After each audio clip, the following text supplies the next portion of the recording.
Hello YouTubers and fellow vintage radio enthusiasts. The radio for this video is one of the Sears RoadTalker 40s. This is the big slant faced sidebander. There were 3 slant faces that I know of. 2 of them are straight AM.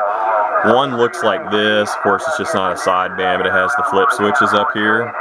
But it's just a straight AM. I can't remember the model number off the top of my head. Sears used really long, drawn out model numbers. The other one is a slant face like this, but it had push buttons up here, and it was a straight AM. This is the only sideband slant face I know that they made.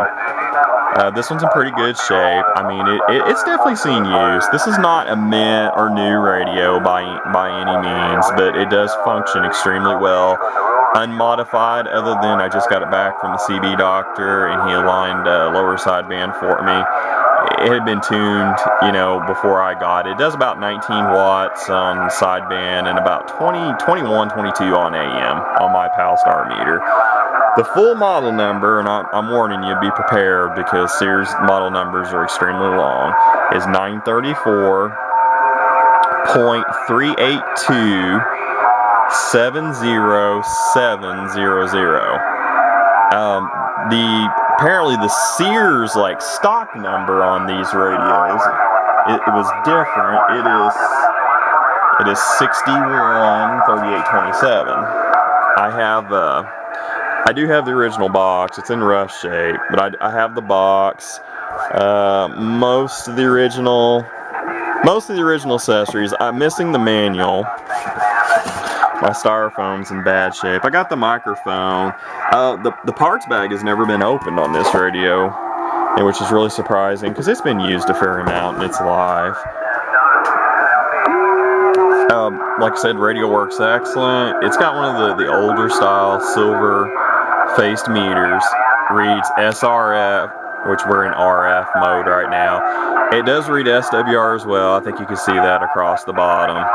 Reads RF in the center, and S units at the very top. I guess I get a better angle on the camera and show up better. By the way, I'm on 38 lower sideband in case you hadn't noticed that already. Lots of DX today. Sun's been, sunspot. So we're very active, so has been for a while. Lots of good DX. Like I said, this controls what the meter reads. Oh, that is interesting. I guess you have to go to transmit mode for it not to read RF, because I tried the SWR meter just a little while ago. It does work, but it reads extremely low. It's not calibrated. And I'm not going to show you that because, it's pretty self-explanatory. Go here on cal, key the microphone. This inner control here is your calibrate. Once you get over to the cal line, flip it on, the standing wave ratio, key it, and it'll read across the bottom. Like I said, my radio is not calibrated. It reads very low. Noise blinker on and off. If I remember right, the noise blinker works really well in this radio, but I can't swear to it, but I'm pretty sure it does. Receiver is great. I love these radios. This is one of my favorite radios. Regular CBPA. Of course, it blanks out the channel display when you go to PA. Got a high-low tone. On low, it really attenuates the audio. I have to turn it up. If you turn it up, it sounds good that way. But notice the difference. I go to high tone, boy, I really have to back off the volume. Volume on and off, squelch. Outer control is RF gain. It doesn't have a whole lot of fade. It seems to kick in pretty fast. One thing I do love about this radio, the squelch does not pop. Of course, now I'm not going to get any strong signals. I'll have to back it off till I finally get on the edge.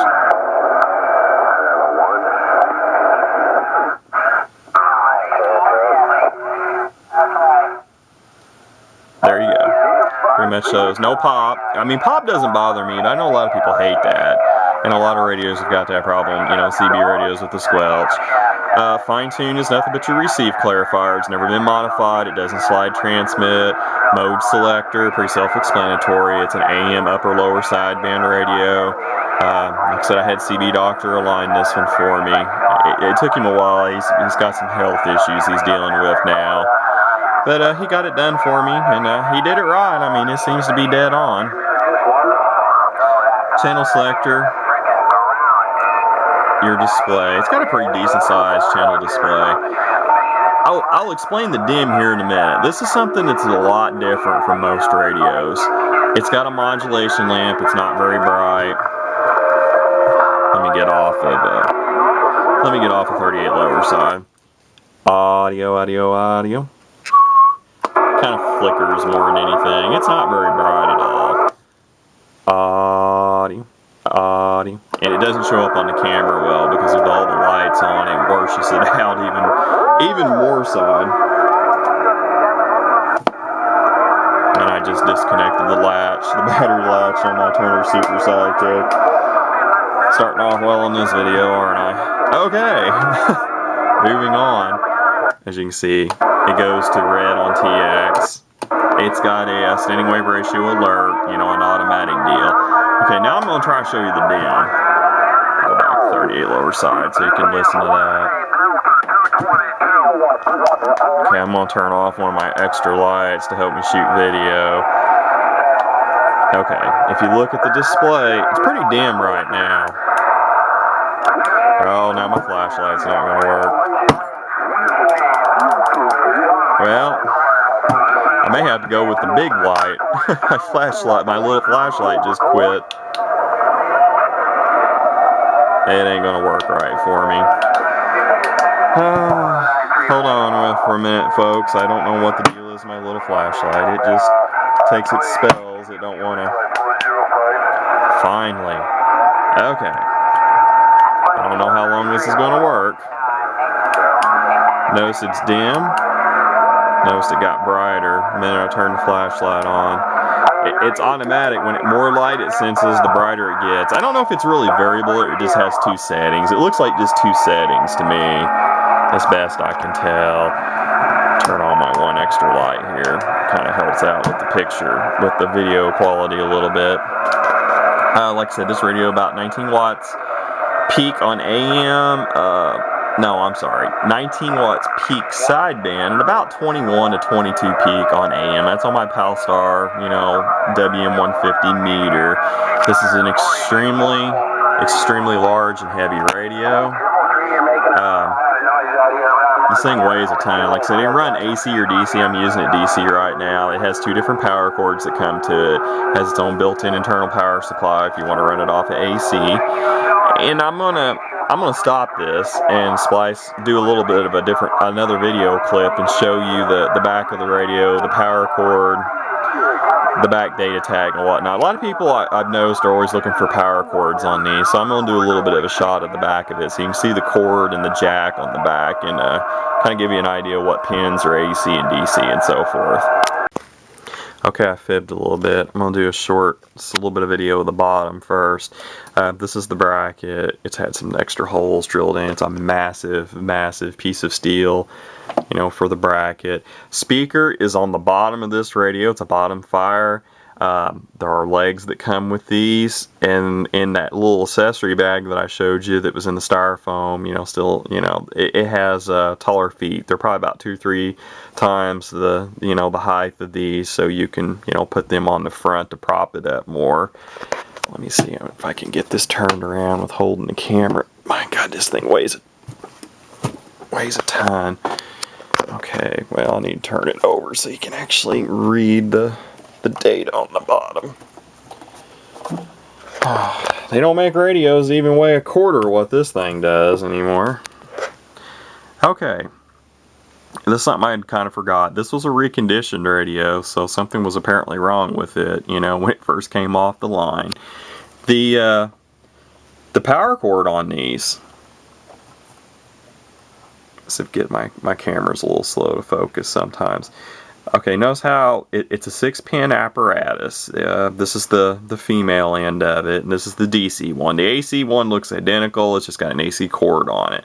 And it looks like, if I could get my camera to focus, it looks like the bottom two are DC. They're actually marked, and somebody's marked them here, and it also says DC. So here's your DC connections. Now AC, I don't know. I'd have to look around and dig out. I've got an AC cord. I don't think it's for this one. I think it's for one of my other radios, but it works on this one. I don't remember if it's the top 2 pins or the center 2. I really don't remember, and I can't tell. You know, it looks like it's in between these two, so it could be either or. You know, if you don't have the cord and you don't know, you can always pop the top and look. You know, the wires, you know, go into the AC power supply, AC to DC power supply. Will definitely tell you which is which, because the bottom 2 are definitely DC. Pretty low serial number. I don't know if they ran in sequence on the serial numbers or not, and honestly I don't understand what this number up here is on the sticker when it's clearly engraved or punched serial number there. It probably has something to do with it being reconditioned. That's just my guess. I really don't know.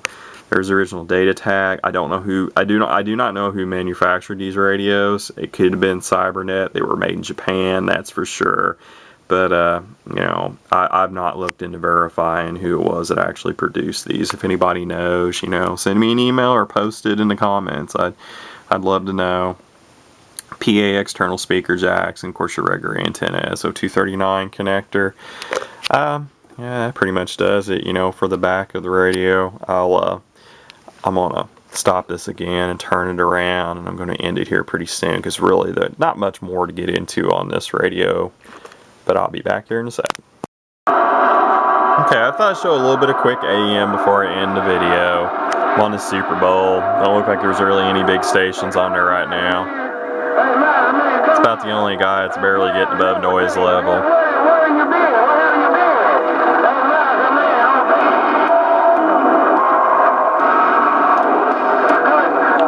The skip has got, I mean, a little earlier, I wish I'd done this about an hour ago, because earlier there was some pretty clean DX, but now it's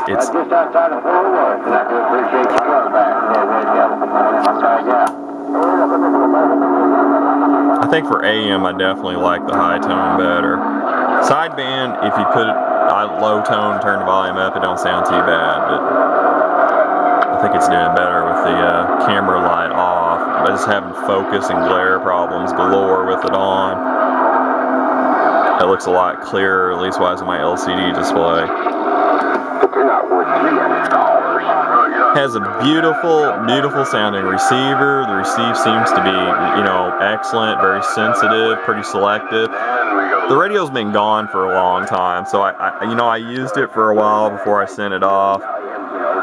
I didn't use it a whole lot because lower sideband was pretty far off frequency. But I remember this being a really excellent performer, AM and sideband.